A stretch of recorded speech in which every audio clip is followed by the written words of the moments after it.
Thank you. Quick question first, Ms. Fonseca, Mr. Pomeran. Would you both agree that banks, non-banks that engage in bank-like activities should abide by the same consumer protection rules that are required of banks? Just yes or no? Yeah? Yes. Yes. Yes. Yeah, okay. I thought you'd say that. I raise that because I want to respond to something that Mr. Barr said in his opening testimony. He said that we have entered a new era where businesses are not attacked by tweet. Well, of course they're not, because the owner of Twitter put a couple $100 million into President's election campaign and in exchange got himself a job in the White House where he is hoping to earn a return on that investment.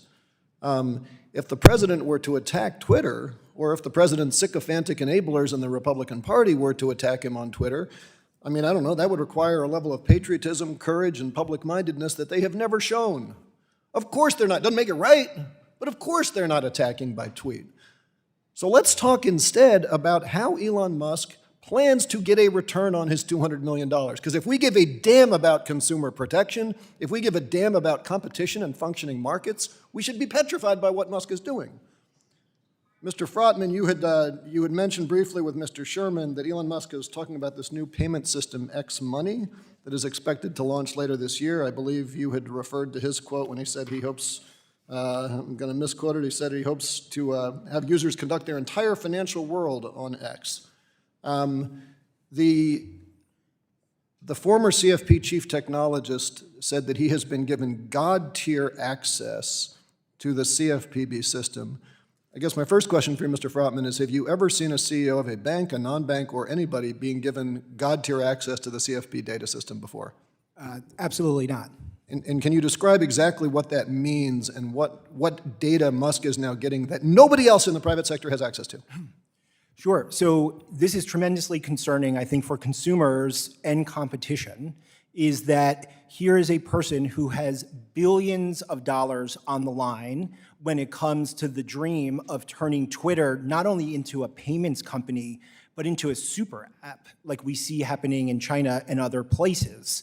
And you have the person who stands to benefit from this seemingly in charge and making decisions over what is basically their only federal regulator.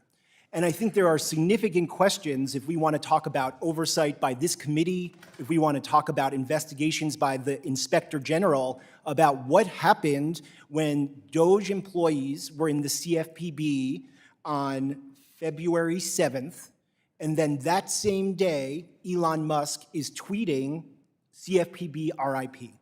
So can you just clarify, though, because he's getting information that Zelle, Venmo, Cash App, they don't have that information about specific consumers, right? Well, I think he's not only getting information about consumers, he's getting information about his competitors.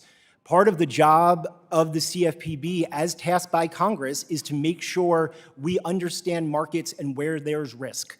And there's a ton of risk when it comes to non-bank payments. Well, I want to say something very partisan. I think the richest man in the world is rich enough, but apparently that's not a widely held opinion. Justice Brandeis, famously back in the 30s, said that when you have great concentrations of wealth in society, you only have three options. You can either allow the wealth to take over the government, which is to embrace fascism. You can allow the government to take over the wealth, which is to embrace communism, or you can break up the wealth and embrace competition.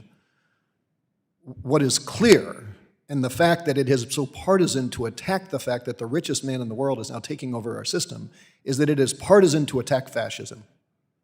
To say anything else in this committee at this hearing, in this moment, is naive. Now, we are shortly going to move to marking up stablecoin legislation. It is my understanding that Mr. Musk is saying he would also like to use a stablecoin rule some stablecoin legislation in order to facilitate what he's doing on the CFPB, which would, unless we put really strict guardrails, is going to make it even harder. So I guess with the last 40 seconds, Mr. Frotman, let's assume that he has all that data. Let's assume that he has a very permissive stablecoin environment. It sounds to me like we have a non-bank that is going to compete the hell out of all of the banks and all the systems that we have right now in a way that is deeply anti-competitive. Please tell me I'm wrong. You are 100% correct. We going to defend capitalism around here? We going to defend competition?